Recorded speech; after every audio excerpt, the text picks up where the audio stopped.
This podcast represents the opinions of Tyler Barber and his guests to the show. This podcast is not intended to be a substitute for the medical advice of a licensed counselor or physician. The listener should consult with a mental health professional in any matters relating to their health or the health of a child. This is the Mayo Lab Podcast with Tyler Barber.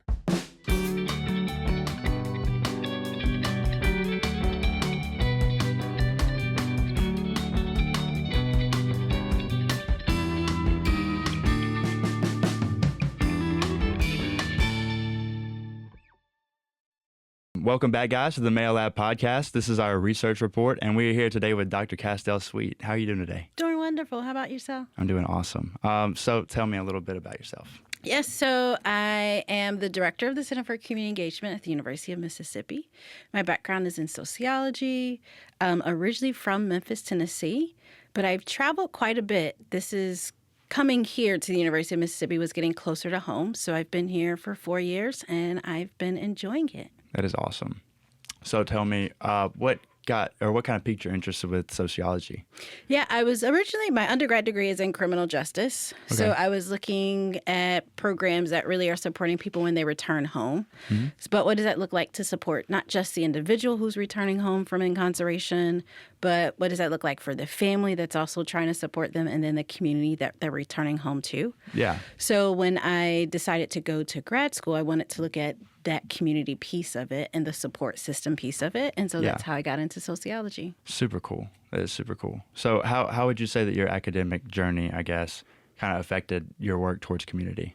Yeah, I think it would be the other way around. So my community work has really affected my academic journey. Okay. So that has guided me of the things that I wanted to study based upon the things that I was doing in the community or things I was seeing in the community. I then wanted to figure out how can I study that more so I can contribute to those community things more. Yeah. So I think I'm kind of outside of the box that way of flipping things on the other end. Gotcha. How do I be responsive to what's happening in the community by tapping into the resources that are in the academy. Yeah, that's super cool. Like you said, it's very the opposite of that. How would you say that growing up in Memphis, do you think that may have played a part in your sense for community? And I think so. I love Memphis. And in Memphis, my parents were always engaged in community since I was growing up. So I think that plays a big part of it, too. Yeah. So I was able to see very different sides of Memphis, a lot of different aspects of it. My mother's family goes generations back in Memphis. Yeah. So having those close ties to a community helped me see the importance of a community. And then so when I left Memphis after I graduated high school, I was always looking for ways that I can get plugged into a place because I had such an intimate connection to the place that I grew up in. So I think it definitely has impacted the way that I kind of move through the world now. Yeah, I completely understand that too. I'm from Tupelo, and so like Elvis is like our thing. Yeah. You know? So it got to a point though, I will say I was just tired of hearing about Elvis, but then it's where you're from, you know, you're going to represent that. That's what you love. That was the same. When I never went to Graceland until I moved away, and then everyone would ask me about Graceland. I was like, oh, well, I think I probably need to go see this place so that when people ask, I can at least say if it's good or not. Yeah. I've never been to Graceland. Yeah. What would you say about it? Definitely you should try it at least once. It's an interesting experience. It's interesting, yeah. Just to see this house that's really now in the middle of a very business area. Yeah. But to think that once upon a time in the 70s, it was residential. Yeah, that is kind of crazy. And it's like a time capsule. It's not changed since he died. That's cool. Which is interesting. Yeah. So I guess back on topic, but you describe yourself as an embedded sociologist. Yeah. What do you mean by that? Like, could you go into detail a little bit? Yeah, sure. So embedded in the sense of embedded in community. So not just someone who's studying a community from an outsider's perspective, but how do I truly embed myself and be a part of the place? Yeah. And so thinking about it from that perspective of I want to be a sociologist truly intertwined and mixed. Yeah. And I think it also helps me be a better sociologist because I have an intimate connection to a particular place or a particular group that I'm studying or a particular group that I'm working on. And so it makes it feel like it's less that I'm studying this place, but I'm a part of it. Yeah. And so it's just a different approach to also thinking of myself as not just going into a community, but it's my community too. Yeah. So how do I embed myself through the relationships, through the people, and then that impacts the work. Gotcha. That's super cool. And I bet that helps a lot with the mentality towards the community building. Yeah. My next question for you, I'm actually going to read off the page because I don't want to get the quote wrong. Okay. But you say that you're inspired by Ella Baker's belief that strong communication does not require or does not need strong leaders. So how does this philosophy, I guess, kind of like manifest itself in your work? Yeah, so thinking about a lot of the work that Ella Baker did, you don't really hear about her, but you see the impact of her work. So she was the one who really supported the Student Nonviolent Coordinating Committee that started doing lots of work that we now know of the modern civil rights movement. Yeah. And so she really supported youth and getting involved and not just saying, don't wait for your leaders, your elected leaders or your community leaders to come and tell you that it's okay to do something or that this is the right thing to do, but you are a leader in your community because you're a member of it. You are an expert in your own lived experience. Yeah. So therefore, you can step up and you can do whatever you feel is relevant. And we see that the impact of that today.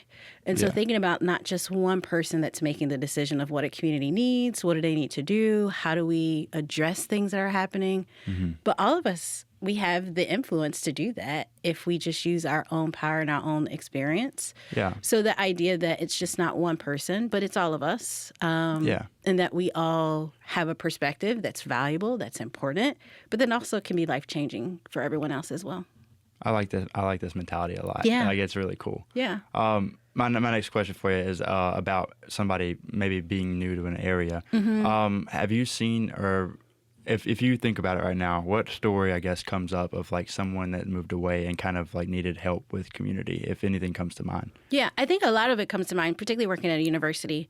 So not just the students are coming to this new place, but most of your faculty and staff are too. And so you have a decent amount that are from that local area, but there's also a hefty amount of faculty and staff that are not from that area. And so when they move in, it's a brand new world to them. And so how do they get connected and plugged in, whether they're researching something and they need to know, like, what does that look like in this new place that I now call home? Or if they just want to be a resident in their new community. And so how do they find their place? If they have children, where do we plug them into resources for children? If they want to do things after work, what are the social activities involved? What kind of things can they do outside of their typical day-to-day job? No one wants to go to class and go home or go to work and go home. You want to actually be a part of the place where you live. And so I think that's for everyone. When you move to a new place, how do you get connected? How do you meet new people? Or how do you do the things that maybe you were a climber before you came here? How do you figure out, where the climbing gyms are or if there are any or things like that? So it's always interesting when I meet people who are new for the first time. Those are some of the general questions that they ask of, I am interested in XYZ. Does it exist here? Where can I find that? Where can I get plugged in? And it makes a huge difference of your connection and also your perspective and outlook and your whole experience. Because you want to enjoy nice days, particularly summer. When it's warm, it's nice outside. You want to get out and enjoy it, but you got to know kind of what to do and what's going on and what's happening. Would you say that there's like is there like a checklist or is it step by step? Like I guess there's not really a best way to get involved in the community, but like when you get somewhere new, what's the best The approach I typically say is like, what type of things do you enjoy? So luckily enough for us, Oxford has a lot going on for a small town. And so if you can start with what are the things that you enjoy already, most likely there's something that's relevant to that or similar to that here. And then you can meet people that way by going to those events or connecting with those folks. Or if there's something new, we're very much known for literature, for arts, for our square, for our sports.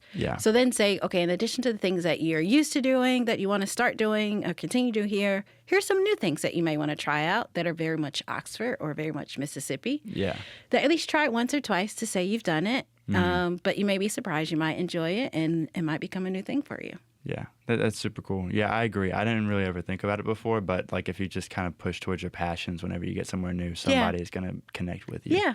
That's super cool. It'll open up a new community of people. Exactly. So my next question, I guess, is kind of the same question, but I guess reframed a little bit. But say that this experience was in a foreign country where language might be a barrier. What would you recommend if you have any experience with that, at least? Like, what would you do, or what do you do?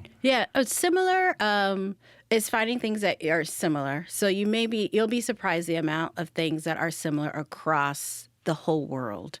So if you're into movies, you're into music, now the types of movies and the type of music may be different, but some of those things are still there. If you're into sports, so figuring out like what are the things that you enjoy back home, and then that can be your entryway into this new place, into this new culture. But also you'll probably be surprised the amount of people that you'll find that are connected to the place that you're from that are in this new place. Yeah. So for a year and a half, I lived in the United Arab Emirates, and people ask like, what do you do for a year and a half? And I was like, you'll be surprised the amount of Americans that I hung out with. Wow. But then they connected me to other people that were in the community that were from that place or from different parts of the world that they had met and been connected to. So just figuring out a way to connect. Luckily, we're in the world of the internet. Yeah. And so social media is a big thing where you can find events that are happening. You can find groups. There's all kind of websites like meetup.com where you can find different groups that are getting together. But if you have at least an interest into something that you can explore, there's some universal connections and things that we kind of all enjoy. Food is definitely one of them. Yeah. And so if you just kind of identify a few things that you'll be open to that can help you get out there. But the most important thing, you have to be comfortable just kind of getting outside your comfort zone. Yeah. So that may mean you walk into a meeting full of strangers that you don't know. Yeah. And you have to be kind of comfortable with that. But then you may leave with a whole group of new friends. Yeah. So it's just getting over that initial awkwardness. Yeah. And know that it probably won't last too long if you just kind of sit through it a little bit. Yeah, I agree. I try to tell people as much as I can, just be comfortable being uncomfortable. I try to get that way because when you break out of your comfort zones, that's when you grow. Yeah.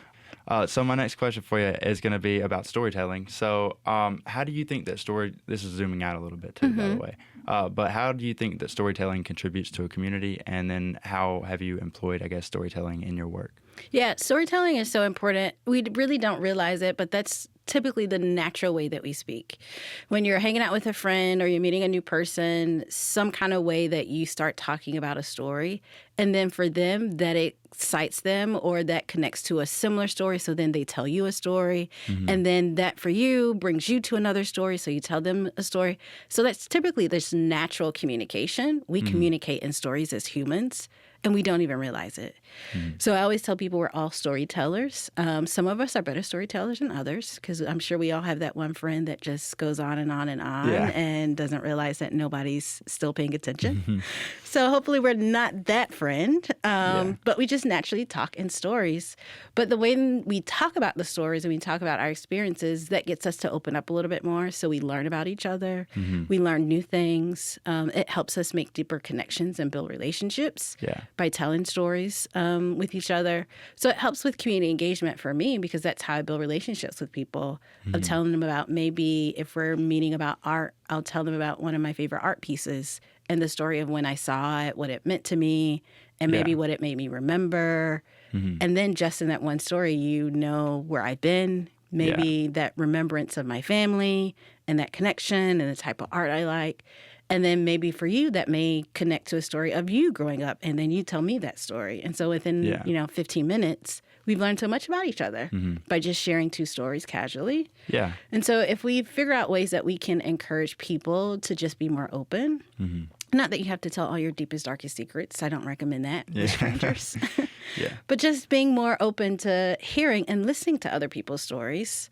You'll be surprised the amount of things and the connections that you may have and what that may lead to finding out more things about yourself or more things about other people, and possibly walking away with new friends and new connections. That's very well said. Do you think that I guess everyone's kind of born with like a skill, I guess, when it comes to storytelling, like a certain level, but how do you work on it, you know? Yeah, I think it's just the practice of doing it. One of those things that if you do it more often, and then how do you listen enough to the responses to know that when you're being bad at storytelling, like, okay, I went on and on that point and I've dragged it on way too long. Yeah, like you lost people. Yeah. So the more that you can practice it, and then if you get some really good friends that'll tell you, like, you talk way too much about XYZ. Yeah. And so that'll give you feedback. But the more you do it, the more comfortable you'll become at doing it. And then you'll kind of learn your own way of telling stories too. Yeah. Because each person has their own way of doing it, their own style of doing it. Mm-hmm. And then you'll kind of just naturally just get better.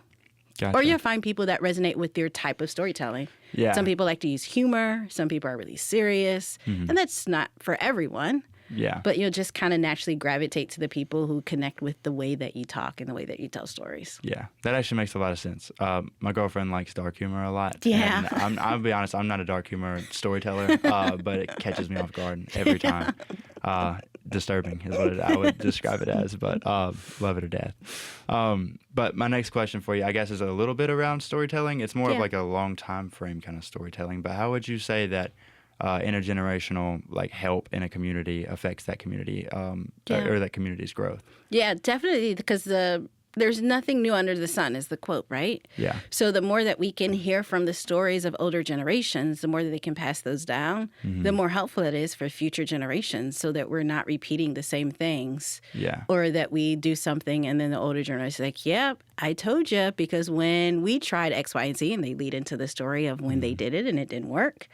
So the more that we can have that intergenerational storytelling, the better off we are of we're passing down knowledge and experience and information that only makes us stronger as a community. And so we're just not repeating the same cycles over and over and over again. Yeah. But I think that's a lot of the things that we're missing is how do we get into spaces where people can just naturally tell stories across generations. Yeah. Because it's always horrible when it's forced and you feel like older people are just telling young people you're doing the wrong thing. That's horrible. Yeah. But how do we do it in a way that's just natural and it just comes out in casual conversations? Yeah. And that's why it's more receptive and open. Yeah. Where it doesn't feel like a lecture almost. Yeah. Yeah. So I think if we can do that more often, the better we will be as a country.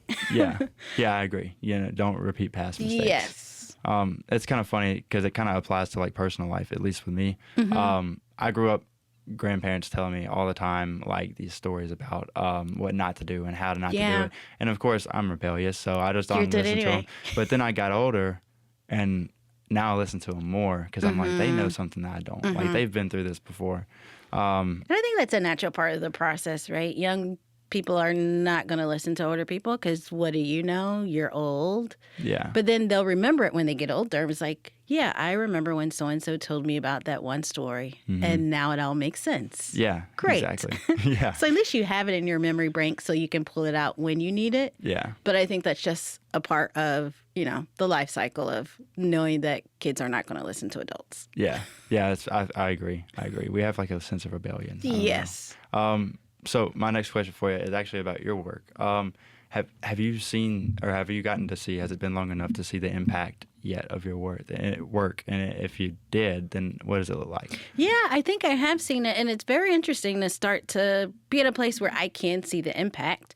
Because initially, when I started doing the work that I do in community engagement, it's like, yeah, I'm contributing to something much bigger that I may not ever see, but I just have good hope that it means something into the world.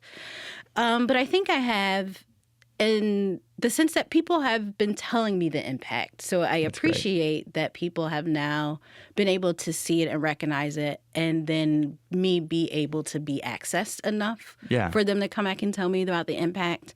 I've seen it with students. As it's always hard working in higher education because you get a group of students and then they graduate and you're sad to see them leave, but also excited. And it's not as often that once students leave and they go off into the world and do things that you always keep in contact with them. Yeah. So it's not expected. But when I do get those postcards or I catch them at homecoming or something across campus and I see the updates or now social media, LinkedIn, and I see what's happening, that's good. But I've also had some community partners and some community members that have been working on things and then a couple of years later will come back. It's because of something that maybe we did together that has now led to something else. That's cool. And so to see those things come around is really cool and fascinating. But it's always not expected. So it's even more excited to get it and to see it directly when it does happen. Yeah. That's really cool. I didn't think about it until just now, but that's kind of unfortunate. It's not unfortunate. That's the wrong word. But losing students every 4 years because it's an ongoing battle with community. There's no there's growth definitely with that set, but then they move on. And then even to think about students, you may be at a university for 4 years, but a lot of students don't get really connected and involved to maybe year 2 or year 3. Yeah. So at most you have maybe 2 or 1 year of engagement, and then you're gone. And it's like we were just getting started on something exciting. Yeah. But it's good to see them take those skills and apply them to something else. So that's always a joy. But I would say that's most of my work is because students are so transient of having at least a full-time person that's still here that can then translate that story of whatever that student did and connect it to another student who may come behind that student and that continue that same work, or be there with the community partner who also is going to stick around. Yeah. So at least there's some stability in it because students they're come and go, and so you all come with great ideas, but sometimes you may not able to complete them in your time here. Yeah. So how do we be around to help plug in other folks to really see those through until some kind of impact? That's really cool. It's not generational. It is, I guess, generational in a way because it's even if 1 year is a generation. That's true. But that's really cool. So my last question for you to wrap things up would be, if you were to give a student or just a person one piece of advice towards, like, if they're looking to build their community, what would you tell them? Yeah, I would say try something new. So a lot of times we want to do the same thing that we've always been doing and then wonder why we have not seen a difference in our community. So try something different. So that may mean going to another meeting or some kind of social activity. If someone's having a film screening, just go and try something new, and that way you're getting outside of your everyday routine, and you may be surprised someone that you may run into, someone that you may connect with, that can lead to some other thing. But it starts with us kind of getting outside of our normal day-to-day activities in order to tap into something different. Because a lot of times our world is very limited by what we do every day. And as humans, we're very routine. We do the same thing Comfort zone. Monday through Friday. Maybe we switch it up on Saturday, but then we're back to what we typically do. Yeah. So every now and then just test out something different. Yeah. At least you know and you're aware of what else is out there. But again, you may be surprised of what you may run into and how that may change your life. That's awesome. I agree with that, by the way. I moved here as a junior, and I didn't get involved right away. Yeah. I actually didn't really start. I went to all the games and stuff, but I wasn't talking to new people. I came from Tupelo, but like a smaller town in Tupelo, where I wasn't, like, I was extroverted, like, around there, but then I got here and it was a whole new world. Yeah, it's a whole lot of people. Yeah, but I started talking to people about, I'd say, halfway through junior year, so it took me a semester. But once I did, I mean, it was great. I mean, I made way more friends. I was especially at a place like this where people from all over are coming here, even folks that are not connected to the university. Yeah. So you really will be surprised of the person that you're probably walking past. Yeah. And the stuff that they're doing in their world. Yeah. And then the connections that you all may have. I agree. Well, thank you very much for being on the podcast today. Oh, you're welcome. Thank you guys for listening to the Mayo Lab podcast. Don't forget to follow us on Instagram. And until next time, keep the conversation going.